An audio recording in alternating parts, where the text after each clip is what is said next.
How is everybody doing on this beautiful Tuesday night? This is Boys in the Zone. I'm your host, EJ Savage. We got two guests here, um, Bennett and David of the Dallas Ballers Club podcast. Go ahead and shout your guys' selves out and your socials real quick. Yeah, what's going on, y'all? Good to be back on here. Been a couple months. My name is Bennett. I'm one third of the Dallas Ballers Club. Got my right hand man Spanky here. You can give me a follow on X at DC Burke, and you can follow us on Twitter or X, whatever you want to call it, at Dallas BC Pod. There you go. And David. Absolutely. Thank you for having me on. I'm David. My socials are David Spangler, and I'm also a third of the Dallas Ballers Club. Happy to be here. Absolutely stoked to talk ball with the boys, if you will. But yeah, really looking forward to it. And like I said before, just glad we got a whip victory on Sunday. Absolutely. And it took a little bit longer than expected. Gotta shout my guys over here. Jeff Hollis in the chat saying, "What's up, EJ and guest?" Got my guy Falcon in saying, "What's up, all?" And Papa Sue, another David, actually. Let's get it. Looking forward to the insight. So the Cowboys, after a huge delay, an hour and 30 minutes, basically, and it was because of lightning, rain, wind. It looked like the conditions were going to be a difficult kind of game to throw in, but that did not end up being the case as Dak kind of threw for 400 yards, 2 touchdowns. Obviously had the picks. We'll get a little bit into that, but came down there when it mattered most, won the game on the line on a 4th down. They come out with a 20-17 victory. First, I want to hear from you guys. What is your biggest standout of the game that you saw throughout? And what is the biggest thing that the Cowboys need to clean up facing these better teams as they go on in the schedule? And of course, this weekend against the Detroit Lions. Yeah, so I think for me, and this is, I mean, we messaged about it a little bit on Twitter, and I was talking about it with David, but I think, and this isn't a shot at Brandon Cooks at all, but my biggest kind of takeaway from this game is that I think our answer at wide receiver two has been right in front of us the entire time. Jalen Tolbert was awesome. He, I I'll tell you what, that play that he made at the end of the game 2 years ago, he does not even come close to making that play. That's in his hands, probably knocked out. Seeing his growth has been awesome. I really liked seeing Turpin get an extended look at receiver as well. I think his speed is an aspect that this offense has lacked for quite honestly years. And I think just moving forward, I think, well, it wasn't a very high scoring game offensively. I think that there's a lot of overall positive takeaways to, be able to carry into Detroit and obviously beyond as well. Yeah. And did you have a something that we needed to clean up going into this next week? Red zone turnovers for sure. I mean, Yeah. Dak played I'd probably say that was like a C plus game from Dak.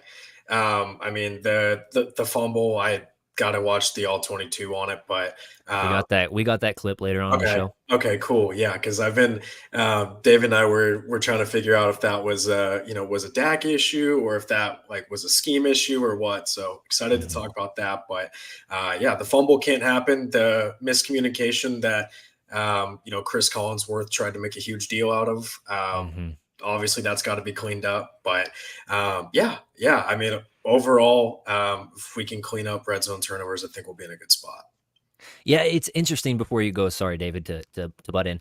It's interesting how the correlation from this season and last is kind of mirroring each other. Slow start for the Cowboys offense, not a lot of motion, not a lot of bunch formations, and just special creative kind of plays early on in the season.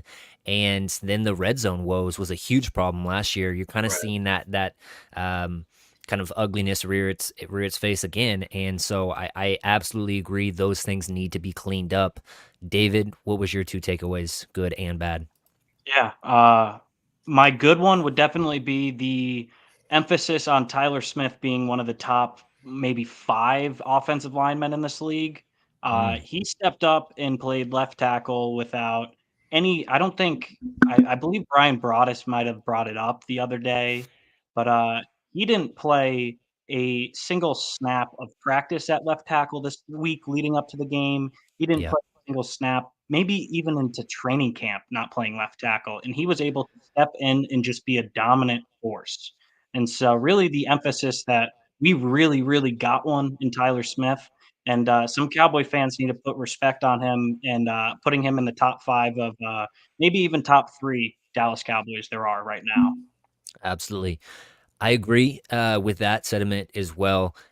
He did practice a little bit at left tackle during training camp towards the end, which helped him aid. But throughout the season, he has not practiced there. For him to jump over there and do that well was huge. And I got to shout out TJ Bass as well because he looked Yep. really good there at left guard. And we have a discussion a little bit later on the show if whether or not Guyton should sit down for a couple weeks and just get that confidence back and work on his technique and stuff like that because it's really, really taking a step back from early on in the season and those good preseason games.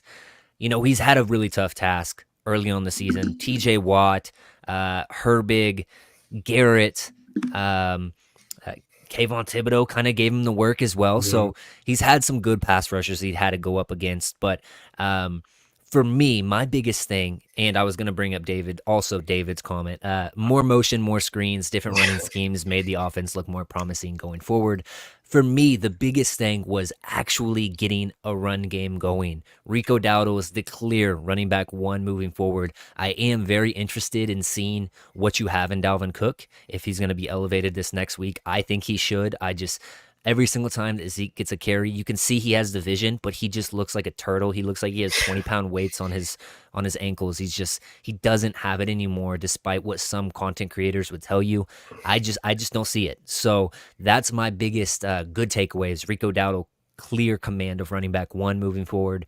My bad takeaway, 11 penalties for the second straight week in a row. Cannot have that.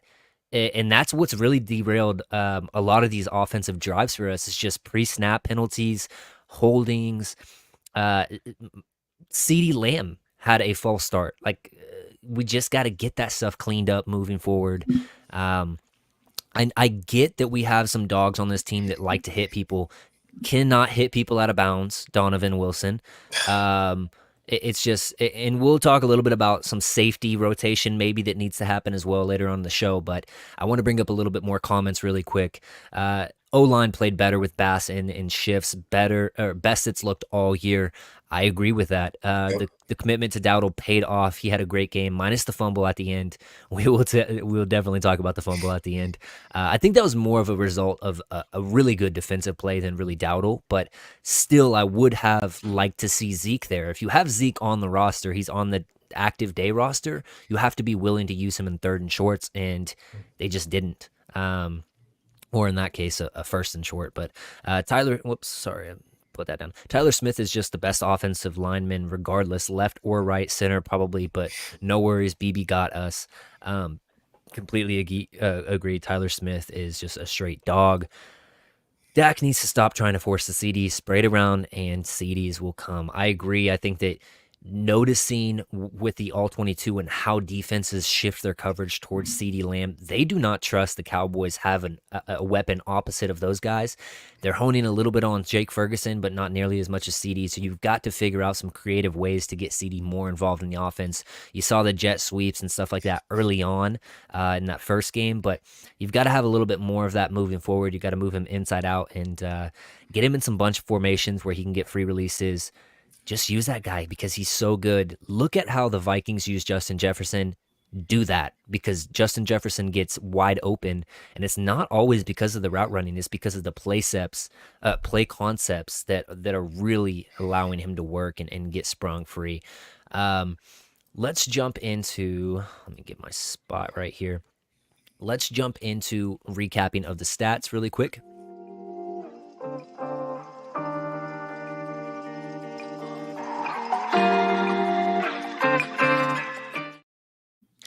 We had Dak Prescott leading the way at 29 of 42, 352 yards, 2 touchdowns, 2 interceptions, of course. Rico Dowdle, 20 carries, 87 yards. Jalen Tolbert, as you mentioned, Bennett, 7 receptions, 87 yards, and that game winner, which was huge. Following that up, we had Zeke for 6 carries on 17 yards, 2.8 yards per carry. Just not going to do it. I did want to highlight Jake Ferguson as well, 6 for 70, CD 5 for 62. Didn't really get going in that second half. We need to adjust that moving forward. And then DeMarvion Overshown continues to be the best defensive player throughout the entire season. 6 tackles, 1 assist, made a clutch defensive stop. One of those plays early on in the game that got the Steelers off the field. Is there anybody else that we haven't highlighted yet that definitely needs highlighted? I would say our one of our linebackers, whether it's Kendricks, whether it's Overshown. I know Kendricks ended up with 11 tackles. Overshown ended up with 8. Yeah, 4 Uh, tackles, 6 assists. Yep. yeah, and I only know that because I bet on that, of course. But you know, There you go.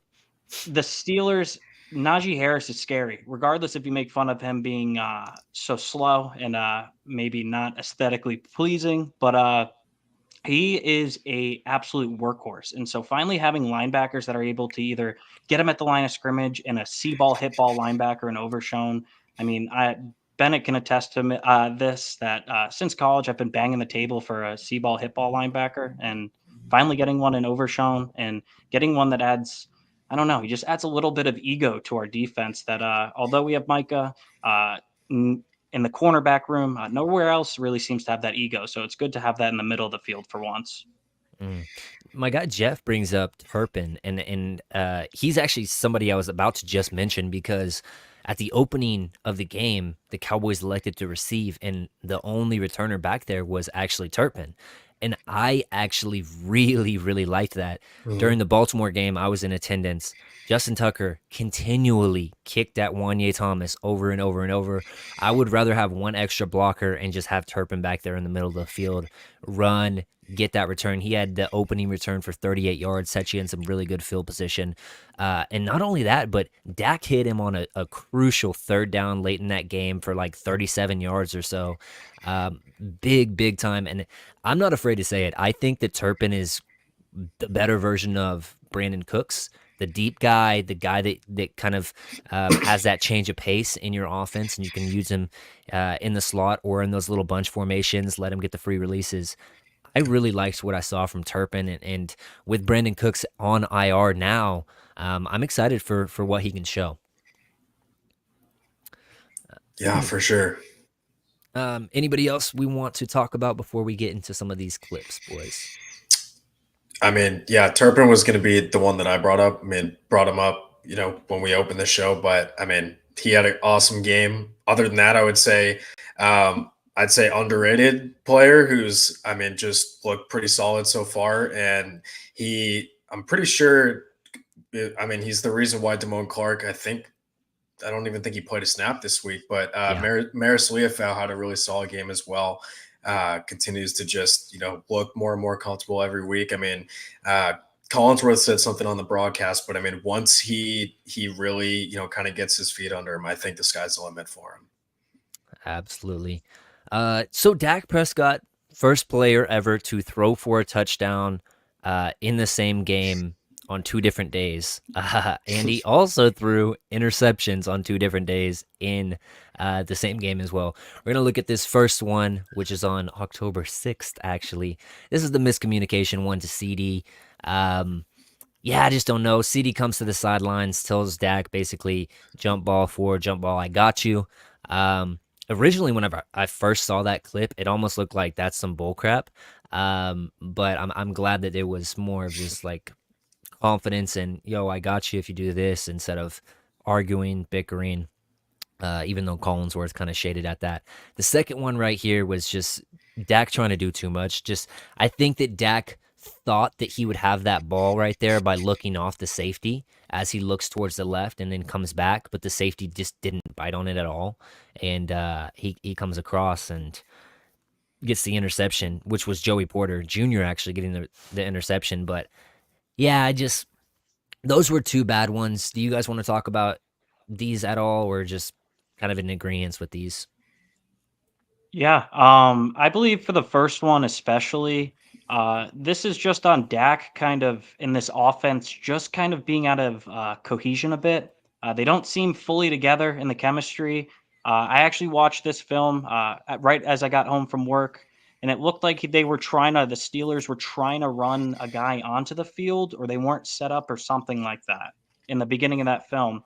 And to me, it's just Dak trying to be Superman, kind of when he gets in that mode where he feels like he has to make a play, so he's going to force one in. It's a bad read and a bad ball by Dak, and it probably Mm. should be a jump ball. But yeah, I'm in. This is just chalked up to Dak and Mike McCarthy really need to be on the same page together because even if Dak makes a good throw here. I mean, Mm-hmm. Tolbert's clamped on the other side, and then CD's in double coverage. So it's really no great options to choose from unless someone makes a superhero play. Yeah. Bennett, anything on those?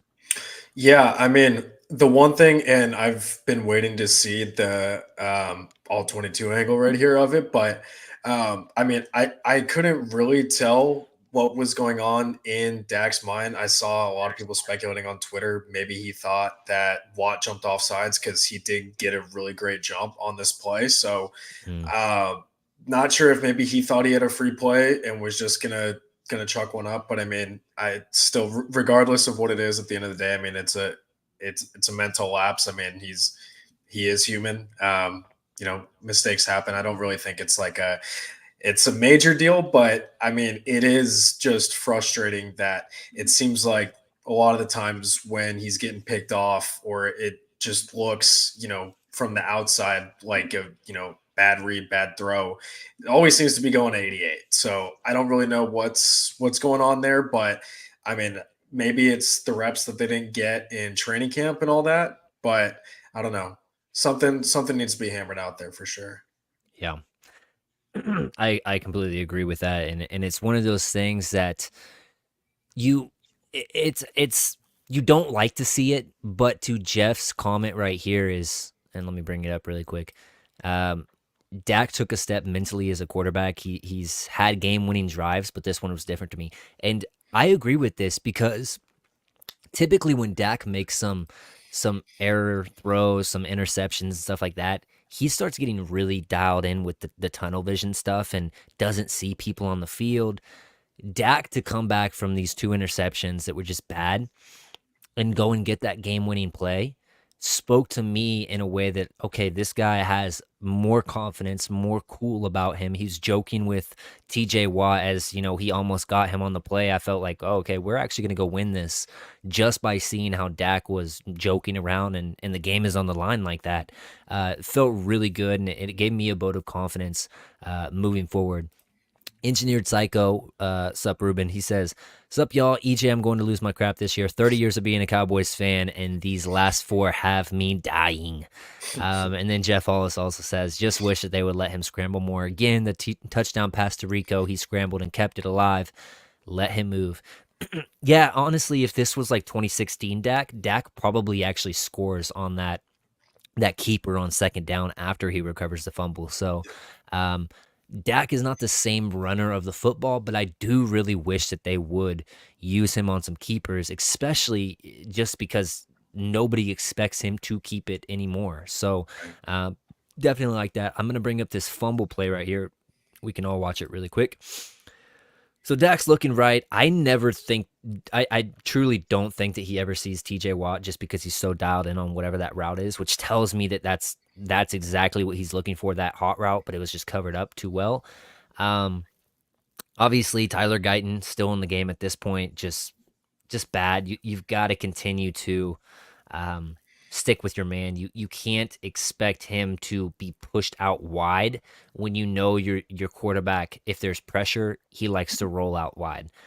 You've got to continue to push him and then down the field so that your quarterback can step up. Then Terrence Steele this is against one of the best pass rushers in the league. So you got to expect that. Of course, Dak, I think he's looking at this hit, tries to tuck it, and then it just gets jarred out by Watt. Mhm. I don't think this is truly significant. It's just it hurts being in the red zone And not only not getting that 3 points, but you also get a field goal blocked later in the game. That's 6 points erased because of something like this. At least 6 points, and it could have been even 10 points. Any comments on this, though, guys? Bennett? Yeah, I think nothing really too much to add there. I mean, just not the greatest rep. I mean, every time that we watch that clip, I can't just stop staring at Tyler Guyton, wondering what he's thinking, and just completely just I don't know. Yeah. Maybe he thought the ball was coming out. Not really sure what was going on there. It seems like a mental lapse, but yeah, I mean that's a rookie mistake on Guyton's part. But yeah, I mean, kind of like you said, not the biggest deal in the world by Dak, other than the fact that we just didn't get points there. So Yeah. Looks like basically everybody's agreeing with this. And Ruben brings up, and that was Watt's 100th sack. So congrats to him. Yeah. Wouldn't it be nice to have TJ Watt? should have been a Taco Cowboy. Charlton. Yeah.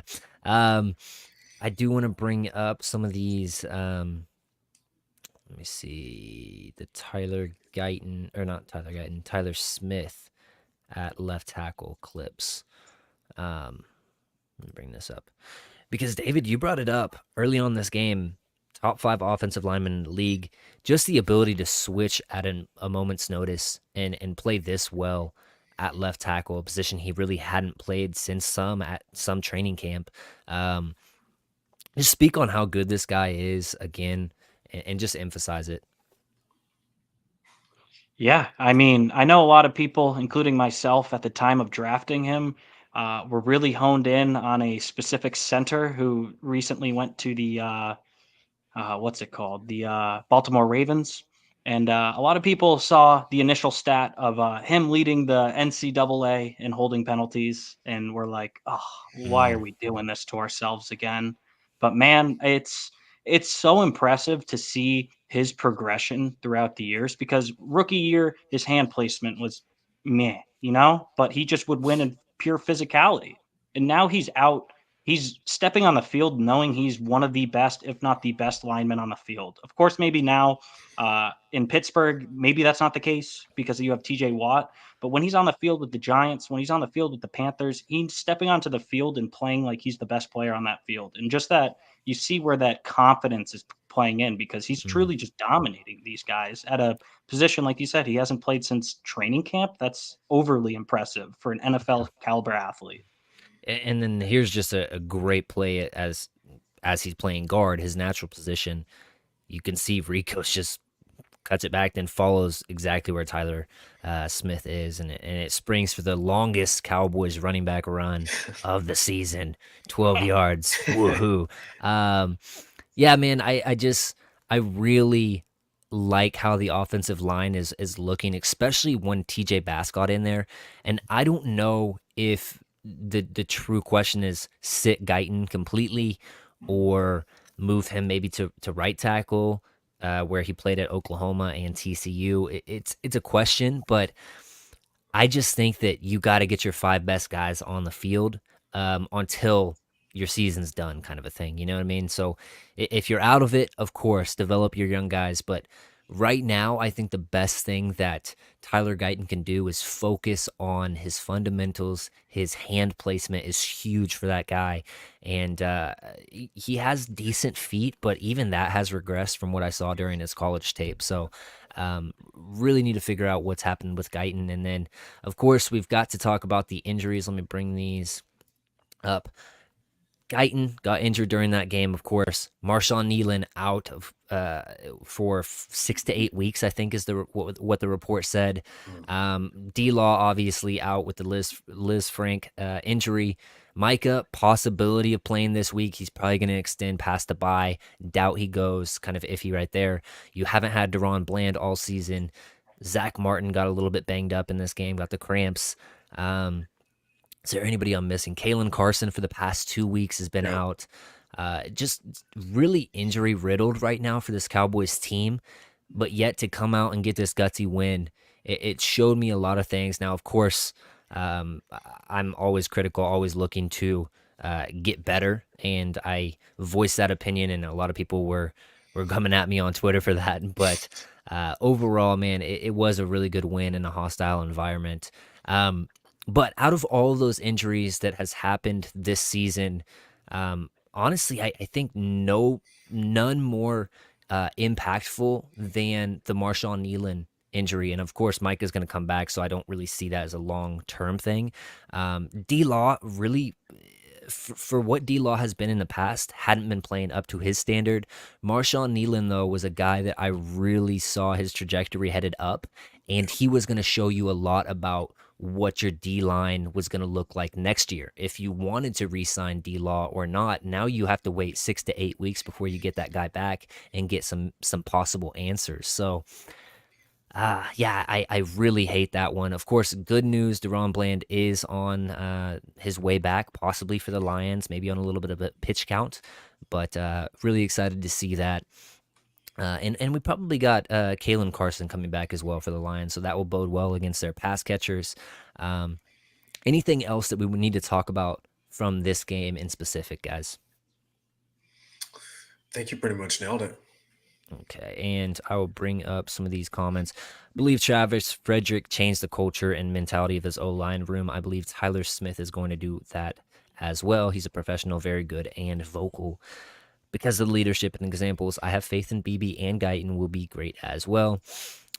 JCD1 Go Steelers. Interesting that you popped in here to talk to say that, but hey, good game, man. That was a tough fought game. Hopefully your team can make the playoffs again, and good luck. Lipke continues to make key plays at crucial times.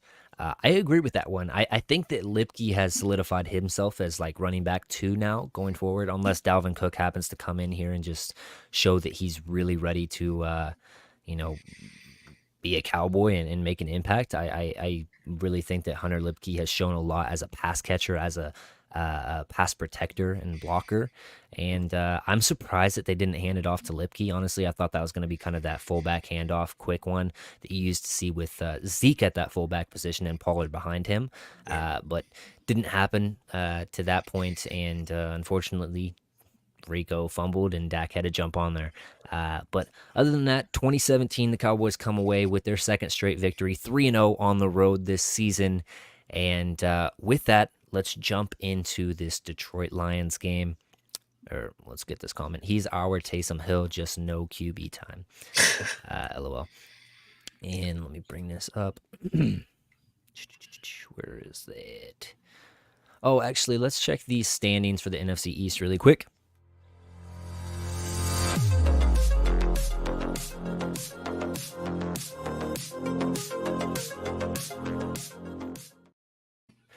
Commanders 4-1. Very surprising to me. Of course, they've had a little bit of an easy schedule, in my opinion, but 4-1 is nothing to scoff at. They're ahead on of the standings for our division. Mm-hmm. Eagles had the bye week. They're still at 2-2, and the Giants come away with a pretty good win against the Seahawks to jump to 2-3. So that Giants win is looking a little bit better from last week as well. Are you guys surprised by the Commanders? What are you thinking? Who's your favorite to continue to win this division, or what are you thinking? Yeah, I can start. I as someone that's from the Washington D.C. area, I can tell you Jaden Daniels is the real deal. That fan base is very, very excited. Probably the most excited that they've been since RG3's rookie year. And I tell you what, I've never been scared of Jalen Hurts. Obviously, never been scared of Daniel Jones. Jaden Daniels scares me. That team, as much as I hate to say it, they're moving in the right direction. I don't know if what they're doing right now is sustainable over the whole season. We'll have to see. Obviously, we have a tough schedule. We don't really know what Philly is yet, but the bottom line is that Washington's taking care of games that they should be taking care of right now. And that's what good teams do. Good teams take care of the teams that they're supposed to. So, credit to Dan Quinn. David and I said on our pod that he had one foot out the door in the playoff game last year, but, I guess guess he's got something good cooking there in Washington. So shout out to him, I guess. Yeah, I've been very critical of Kingsbury in the past with his play design and just lack of creativity once defensive coordinators kind of figure him out. I'm interested to see how sustainable their offense is further on in the season. And of course, they played some lackluster teams early on in the season, but I'm not scared of their defense. I feel like the Cowboys can exploit that on offense. It's really just the case of getting our defense healthy and ready to go against them. I think Mike Zimmer's defense takes a little bit longer to install than other defenses. So we'll see. I still like the Cowboys to repeat as division winners, especially with what the Eagles are kind of going through right now with their problems with Jalen Hurts and his turnovers. But overall, I am impressed at the 4-1 start from the Commanders. David, did you have anything on them? Yeah, I mean, talk about everyone's sweetheart team right now, especially with Yeah. how many people listen to maybe part of my take that's out there listening to this. But yeah, they're a fun team. There's no shadow of a doubt about that. If you have anywhere near the Washington Commanders offense on your fantasy teams, you're probably a pretty happy man right now, especially with Jaden Daniels. But they're a fun team, man. I'm really, Bennett and I were talking about this the other day, and the order we rank our rivals in terms to most hated to least hated. Mine might be skewed because I'm a fellow out of Texas fan. I'm originally from Connecticut, so I'm up here fighting for my life against Giants fans continuously. But Washington was always at the bottom. They've never really been competitive since that RG3 kind of team. And it just seems like something's changed with the culture of that team. Mm. And it's Dan Quinn, surprisingly. And, the Cowboys sure could use something like that in the locker room. But hey, that's a different story. Yeah, there you go. Yeah, it is impressive, man. I won't lie. I thought that the Commanders were gonna be a 6-7 win team this season. I don't think that their defense was that good, and I thought that Jaden Daniels would take a little bit to get going, but he's been really productive, been really good passing the ball, very little incompletions, and they know how to use him. They've run him a lot. I think he has what 4 touchdowns rushing on the season or something like that, Mhm. maybe even more. So yeah, he's doing really good on the ground as well. Hopefully he can limit some of the big hits that kind of plagued him in college a little bit. But other than that, man, I am impressed with the Commanders. My guy Falcon says, "Will anybody give Schoonmaker some flowers? We know EJ hates Michigan guys, but his block on the TD for the win was key. I did not even notice that he had a big block on that TD grab. Yeah, I didn't So notice it so either. hey, Couldn't tell if you you say that. he did, if you say he did, I'm happy for Schoonmaker right now, man, because we needed that W, especially facing the Lions and the Niners next after that. Making catches with his opportunities as well and just progressing.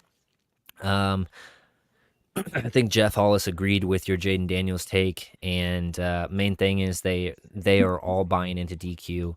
What DQ is selling, they're excited and pumped. Let's see what happens when they hit adversity. Yeah, Also, new ownership, Snyder out of the building, and his dumb moves. Yeah, that also cannot that's the be, key. understated enough because yeah, he was plaguing that team for quite a long time. So, um, I didn't even think about that. Yeah, that's a good call by Jeff. Getting into this Lions game though, the Lions have no shortage of weapons. Laporta, you got Gibbs, Montgomery, Williams, Amon-Ra. Then on the defense, you got Branch, you've got Hutchinson, you've got I forgot their new DB that they got from the Bucks, Dean, I think, right? Carlton Uh, Davis. or Davis. There you go. They've improved and they're buying into Dan Campbell. I think they're probably the favorite in the NFC right now. This is a team that's firing on all cylinders with their offensive coordinator Ben Johnson staying in the building after last year's huge year.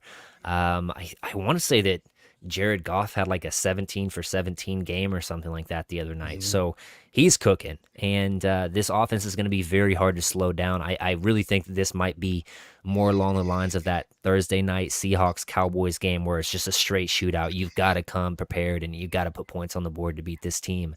Very excited to see what we can do. But I feel a lot better if Bland comes back to cover on that side with Diggs on the other. Um, what's the biggest, most important matchup for the Cowboys as Detroit comes into Dallas? Yeah, I think, well, not matchup for us, but I think the biggest matchup for the Lions is going to be Dan Skipper and reporting as eligible. I mean, this, I mean, pretty much since the preseason, I've had this game just pegged as a loss just because of the revenge factor there. But um, I think the biggest key for us, if we want any chances, we have to figure out a way to stop the run game. That backfield, Montgomery and Gibbs. I mean, when they put on Monday Night Football against Seattle, Dave and I were texting in our group chat. I would love to have this backfield in Dallas. I mean, Mm-hmm. literally just the perfect thunder and lightning. I mean, I also have Montgomery in fantasy, so he's been really solid this year. Very But good. Yep. stopping that run game. I mean, they just complement each other so perfectly. They're both really valuable in pass blocking, run between the tackles, run outside. Valuable in the receiving game as well. So I mean, they're a great duo, and we all know that we have issues stopping the run game. So it's definitely going to be interesting to see if we can, you know, hopefully put a stop to it. Absolutely. And David, your thoughts? Yeah, kind of what Burke said, but I'm going to do a little spin on it. With the Lions and their ability to run, what I'm really worried about is Jamison Williams and his speed deep, especially with the safety play that Mm, we kind of seen out of Donovan Wilson and Malik Hooker. We know they're prone to those speed wide receivers, especially ones that happen on play action. We could definitely pull up a lot of film on the play action and maybe Malik Hooker taking a false step or Donovan Wilson taking a false step. But I'm pretty concerned that if we're not able to stop the run, the play action is actually going to be what beats us. yeah. Yeah, I got to call out Malik Hooker because he was a guy that I really was excited about in this Zimmer defense. He hasn't showed up. He No. used to be a ball hawk. He's dropped 2 interceptions in a row now. Mhm. I really don't understand that. And taking bad angles, letting guys get behind, speed guys like as you mentioned, David, get behind him. It's just it's one of those things that needs cleaned up. And I would be looking at a safety change in Dallas, whether it's Donovan Wilson or Malik Hooker or both. Honestly, I think that Marquise Bell has played well in his few stints, and Wanya Thomas every single time he got on the field in the preseason was making plays. It seemed like so. I'm ready for using those young guys, especially when your defense already feels like it's getting gashed with the veterans in there and the guys that are supposed to know what they're doing. At least get your guys that are young in there so they are seeing stuff and trying to make a difference. I don't see the uh, kind of love with Donovan Wilson as this sweetheart of the defense that so many people think that he is just because he makes one big hit every single week. He's missed a lot of tackles this season. It's And been sure, he horrible. flies into the backfield and gets good, downhill tackles for loss, except for he doesn't actually tackle him. So, I'm kind of tired with both of them, more so with Donovan Wilson, but regardless, I think that there needs to be a change there. So, good call from you, David. Um, Jeff says Detroit is gunning for us because of what happened last year. Of course, you kind of mentioned it with the Skipper, sorry, reporting ineligible or eligible, but he wasn't. It's a whole thing. Um, yeah, I think that they really, really want this one. Of course, it's at Dallas. Dallas is 0-2 at home. Will this be the first W we see at home? I don't know, man. This is a really good team. Um, we'll have predictions at the very end, but we will see. Defense has definitely looked better last 2 weeks, but honestly, we need to just rediscover our ability to force turnovers, give our O line more chances to make plays. We haven't seen turnovers since week 1. I think that's where Deron Bland really helps you because he understands how to bait quarterbacks even better than Diggs, in my opinion. Mhm. We saw it all last year. Six pick sixes last year. Just an absolute monster. Get him back. Then you have Jay Lou in the slot going up against Amon Ross St. Brown. I really like that matchup. And Jay Lou is just a straight dog. And then Diggs needs to tackle, needs to be willing to tackle. especially in this game with Gibbs and Montgomery. But other than that, he's been really good in coverage, despite what PFF would say. Kai says, yeah, he's cooked, referring to the safeties. Goff can have his moments where he throws picks under pressure. This would be a great game to have Micah Parsons a part of that pass rush, but right now it's Tyrus Wheat, it's Golston, it's KJ Henry if he gets on the field. So some kind of lesser name guys, but we'll see. Lions pass defense is very beatable. This is kind of what I said earlier. I just feel like this is more of the shoot it out game. I expect a big game out of CD this game, regardless if they want to use Davis or Brian Branch or whoever they want to throw on CD. I really think this is that big 100-yard performance. Hopefully, like 150 yards for CD, 2 touchdowns feels like that would really bode well for a Cowboys victory, but we'll see. I think that Tolbert could get off. Ferguson, I really like him against their linebackers. But other than that, man, I think it has to be a shoot it out game. Are you guys kind of feeling the same or? Yeah, yeah. I mean, I think, and this isn't.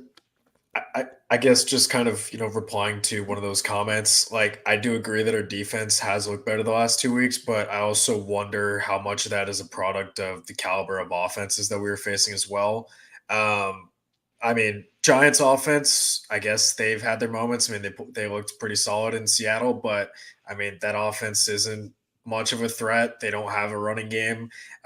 Pittsburgh offense, I mean, I'm not a Fields believer. I was out of college. I've been proven very wrong on that.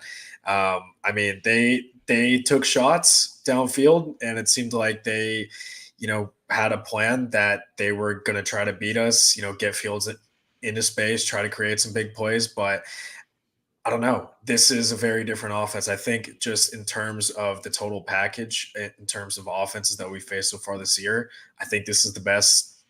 This is going to be our biggest test to date so far. Saints have a great offense, but Baltimore does too. But I just think Detroit kind of offers the happy medium of the great run game and the great pass game. So Mm-hmm. it'll be really interesting for me. Just again, seeing if we can stop the run. David brought up a great point about play action. Goff, I know that there's some stats on it that someone on Twitter probably has somewhere, but Goff is like historically pretty great off play action, especially with their run game. So yeah, it'll be really interesting just to see if our defense is ready for the challenge and see if we're actually moving in the right direction or if we were just playing bad offenses the last 2 weeks. Yeah, I think that this is one of those games as Mike Zimmer going into the game, you know that you're at a deficiency as far as playmakers go in the defensive side of the ball. You have to be giving exotic looks to Jared Goff, make him confused at the line of scrimmage. Don't always, just show, oh, we're in this cover 2 look. Bring up the linebackers, walk them into that A gap, drop them into coverage, send them sometimes, bring the safety, bring the corner blitz. Be willing to be dangerous, will I say, on defense because you do have to kind of simulate some pressure. Being down Micah Parsons, being down Nealon, being down D Law, it's one thing that has kind of hindered Jared Goff in the past, and right now you don't really have those pass rushers to win those one-on-one matchups. So you have to be willing to dial it up and send those big blitz packages. And I think Kai nails it on the head with saying definitely has to be a 30-point game. I really think that the Lions are going to score 30 easily on us, but it's one of those things, man. They are so good at that being creative and getting their guys in the greatest look for them. Laporta over the middle, Amon-Ra St. Brown. They use him in jet sweeps and stuff like that. So you got to be on your keys and understanding what they like to do. Linebackers have to be good in this game, in my opinion. Defensive tackles have to get push. The pressure doesn't always have to be on Goff as long as the back end is holding up. Just because he's not a guy that's going to roll out of the pocket and do a lot of crazy stuff. But overall, man, you've got to put up points. So I think Mike McCarthy, you go into that defensive room and tell Mike Zimmer, hey, dial up stuff this week. We're going to need the exotic looks. I'm going to pull all the rabbits at the hat this week and throw some exotic looks on offense as well. Use as much motion as possible. Get CD in the most advantageous situations for him. Use Turpin on some deep bombs. Get those things going. And I think that's your recipe to win this game. David, any final closing thoughts before we go to score predictions or anything like that? Yeah, I just hope this offense carries that game-winning momentum into this week because everything you guys have said is spot on. It's going to be a shootout, whether we want it to be or not. That's the game that's going to unfold on Sunday. I mean, just Dak and Mike needs to carry this momentum. We played well in that fourth quarter. We moved the ball very well in that fourth quarter. Just keep building that momentum. Mm. Kai says, yeah, Overshown will need another Browns-like game too. Mhm. Should we head into the score predictions right here? Bennett, do you have one? And then, if you want to, a bold take as well for this game. Oof. Okay. I'll go ahead and say score prediction. Wow. I'm going to say 41-31 Detroit. And my bold take is what's my bold take going to be? I'll say CD goes for 140 and a TD and a loss. I Okay. think I'll have a big game, like you said. David? Yeah, I really like Burke's score. I was actually going to go pretty similar to that, but I think I'll go 37-34. And honestly, I want to coin flip it Cowboys and just say Brandon Aubrey hits one from deep. Ooh. But as time For the expires, record? just how awesome that would feel. But I'm going to give it to the Lions. Bennett brought it up earlier today. Kind of since preseason, I've always circled this as a loss. I think they're coming in guns blazing. And the way the current Cowboys are, even on defense, like it's a prayer if we want to stop them at this point. So I'm going to give it to them, and hopefully, just we have a couple plays to build off of. Yeah, I hate to be that guy that doesn't want to pick his own team and ride with the rest of the wave right here, but yeah, I got Detroit winning this game as well. I just think that you have too many pieces missing at the wrong positions as well. With the D line, and it just really hurts, especially against this game, because you knew that this was going to be one of those games you had circled as, hey, this is kind of that build game to if we can get a W, this kind of lays the foundation for the rest of our season, because this is absolutely a playoff team, absolutely a Super Bowl contender. But I just think you have too many pieces missing. For me, the score prediction is going to be 37 Detroit. Dallas, ooh, I say we get like 30, but I think it's like a kind of a garbage time touchdown at the end or something like that. Um, if there's any bold prediction, I think that Deron Bland in his return back, if he does go, he's going to get an interception. I have a feeling Diggs obviously had the interception week one in his return. I feel like Bland should get one this time. We'll see. I'm still trying to put out those jersey giveaways if something hits for the prompt. Hasn't happened the last 2 weeks, so have to come up with something like that for this week. Maybe it's the Cowboys defense stopping Gibbs and Montgomery for under $120 or something like that. We'll see. Who knows? But Ruben said 28-21 Lions. Zeke gets 109 total yards with 2 touchdowns. Yeah, that's bold as hell, Ruben. That is bold as hell. I don't even know if Zeke suits up this week, so we'll see.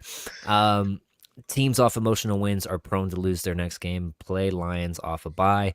Hopefully, the Steelers game changes their mindset of these players heading into Detroit. 35-30 Lions. Yeah. Any closing comments or shout out your channel or whatever again if you'd like? Yeah, I mean, strap in. It's going to be a heck of a game. And yeah, I appreciate you having us on. Once again, David and I, we make up 2/3 of the Dallas Ballers Club. Give us a shout on all of our socials. And yeah, I mean, appreciate you having us on, man. Absolutely. David, your first time getting on my show. Bennett's second time. Glad to finally meet you, brother. as they mentioned, Dallas Ballers Club, go check them out. I'm sure that we got one more score prediction. 41-38. Aubrey wins it in the end. Bold prediction. Offense, Dak throws for 400, 4 touchdowns. Defense, we pick off Goff twice. Oh, That sounds like a really fun game. I'm with Jeff. Let's have that game instead of my prediction. We're that'd with be a lot of Jeff. fun. Yeah. Anyways, guys, if it is your first time on my show, please do leave a like on the video, set that notification bell, follow me on Twitter or X or whatever the hell you call it at Boys in the Zone. And with that being said, I might be back next Tuesday. I'm not so sure. I'm going to be working out of town. We'll see. Got one more comment coming in here. Sorry. Did y'all speak on Devin White being released? We did not, Kai. Devin White, he's washed in my opinion. I said that in the offseason. I didn't think it was a big signing. Of course, Eagles fans wanted to hype that up. Any response to that from either of you guys? Or Yeah, my first instinct upon seeing that news was to hop on Twitter and comment under Adam Schefter's tweet, how he does it again, because that's all we heard all offseason from the Eagle fans, whether it was Dotson or Devin White. All we heard was how he does it again, and that's all I have to say about that. So overblown. The last Howie move that actually turned the needle was the AJ Brown trade, and that was 3 years ago now. So pump the brakes on the Howie hype. Anyways, we'll catch you next week. Possibly. We'll see. I definitely have a tweet about it out. But thank you guys for joining the show. Dallas Ballers Club. If you have not already, go check them out on social media, Twitter, X. And do you guys have a official YouTube page, correct? We do. Dallas Ballers Club. Okay. Check them out, and we'll catch you guys next time. Peace. Yeah.